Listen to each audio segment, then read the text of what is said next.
In the previous episode, we visited the glorious kingdom of Ayodhya. We saw the greatness of King Dasharatha. We also discovered the silent sorrow hidden inside his heart. The king had wealth, he had power, he had respect, but he had no child. Now, following the advice of Sage Vashishta, King Dasharatha was ready to perform a sacred ritual that would change history forever, a ritual that would bring hope to Ayodhya, a ritual that would prepare the world for the birth of Rama. The morning sun rose gently over Ayodhya. Golden light spread across the city. Temple bells rang softly. The air felt peaceful, but inside the royal palace, preparations had already begun. King Dasharatha had accepted Sage Vashishta's advice. The Putrakameshti Yagna would be performed. A yagna is a sacred fire ceremony performed with prayers and offerings to seek divine blessings. Messengers travelled across the kingdom. Great sages and learned priests were invited.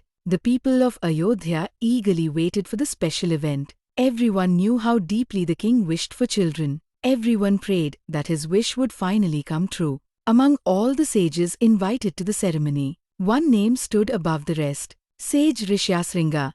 He was known for his wisdom, purity, and spiritual power. Purity means being free from selfishness and wrongdoing. Many believed that his presence alone could bring blessings. When Sage Rishyasringa arrived in Ayodhya, the king welcomed him with great respect. Dasharatha bowed before the sage. The king's eyes were filled with hope. For years he had waited. For years he had prayed. Now, perhaps, destiny was finally moving in his favor. Soon, the sacred yagna began. A large ceremonial altar was prepared. Holy fire burned brightly in the center. The sages chanted powerful Vedic mantras. Their voices echoed through the air. The atmosphere felt divine. Divine means connected to God or heavenly power. Offerings of clarified butter, herbs, and sacred materials were placed into the fire. The flames rose higher. The chants grew stronger. The entire kingdom seemed united in prayer. King Dasharatha sat quietly beside the sacred fire.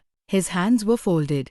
His eyes were closed. His heart carried only one prayer: "May I be blessed with children." Days passed as the yagna continued. The sages remained focused. The prayers never stopped. The sacred fire burned continuously. Then something extraordinary happened. As the final offerings were made, the flames suddenly shone brighter than before. A brilliant light emerged from the fire. The gathered sages watched in amazement. The king stared silently. A divine being appeared from the sacred flames. The radiant figure held a golden vessel in his hands. Radiant means shining brightly. The entire area seemed filled with heavenly light. The divine messenger spoke with a calm and powerful voice. "King Dasharatha, your prayers have been heard. The gods are pleased. Accept this sacred payasam. Give it to your queens. Through this divine blessing, sons will be born to you." For a moment, Dasharatha could hardly believe what he was hearing. Tears filled his eyes. Years of waiting, years of hope, years of prayer, all seemed to come together in this single moment. With folded hands, the king respectfully accepted the golden vessel. His heart overflowed with gratitude. Gratitude means a deep feeling of thankfulness. The divine messenger slowly disappeared, but the joy he left behind remained. Dasharatha hurried back to the palace. The three queens gathered before him: Queen Kausalya, Queen Kaikeyi, Queen Sumitra. The king carefully explained everything that had happened. The queens listened with wonder. Their eyes shone with happiness. Then Dasharatha distributed the sacred payasam among them. A portion was given to Queen Kausalya, a portion to Queen Kaikeyi, and the remaining portion to Queen Sumitra. The queens accepted the divine offering with devotion and faith. Devotion means deep love and dedication toward God. No one spoke much, but inside their hearts, hope had returned. As the days passed, signs of joy began appearing throughout the palace. The atmosphere changed. The sadness that had once filled the royal halls slowly disappeared. Laughter returned. Smiles returned. Hope returned. The people of Ayodhya also sensed that something wonderful was about to happen. The kingdom seemed brighter. The future seemed closer, and far beyond the human world. The gods watched silently, for they knew something the people did not. A great purpose was unfolding. The forces of darkness were growing stronger on earth. The demon king Ravana had become powerful.